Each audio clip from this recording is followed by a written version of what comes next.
Alright, so I have been screwing around with these antique tubs now off and on for the last few months, and been kind of learning bits and pieces along the way.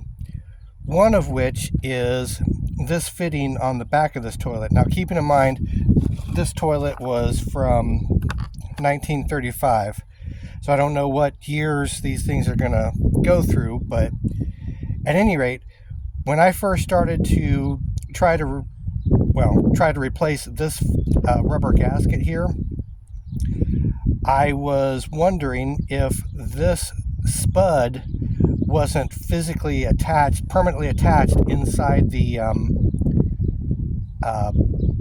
porcelain of the toilet itself, cast in place.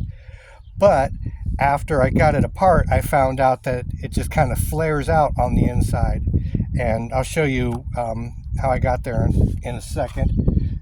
I'm hoping that this gasket, or whatever you want to call this, the spud washer, is correct. This is one I got from Menards. This is one I got off of Amazon. It feels like it might work okay once I get this drawn down, but what I wasn't sure about is how I was going to get this removed in the first place, because keep in mind, this thing was, 90 years old. So I'm assuming this is probably the original fitting, and very possibly hasn't been removed in the 90 years, but who knows for sure. At any rate, there's a pair of lugs just inside here, just slightly raised portions. And luckily, having access to a lathe gave me the ability to turn down something and mill in these little two pockets right there. So anyways, what I was able to do is to get this to engage with those two lugs, and then take my homemade wrench, and I was able to start tapping this flange nut off the back.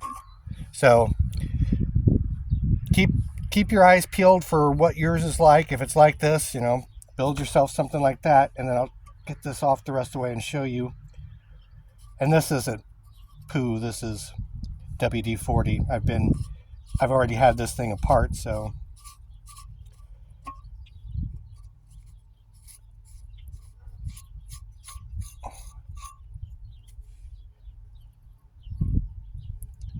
and that's what you got. And there you can kind of see the raised indentions that I had to work with. So this is sits inside the back of the toilet, and this guy goes on there and flares out. That was the whole big mystery for me. Anyways, I'm going to finish cleaning up these bits and pieces and see about trying to get this thing back together. I was really wanting to try to replace all these old rubber parts, so to be able to put this thing back in service and not have to worry about it again for, maybe with any amount of luck, another 90 years or so. But anyways, thought that might be of some interest to someone. See you later.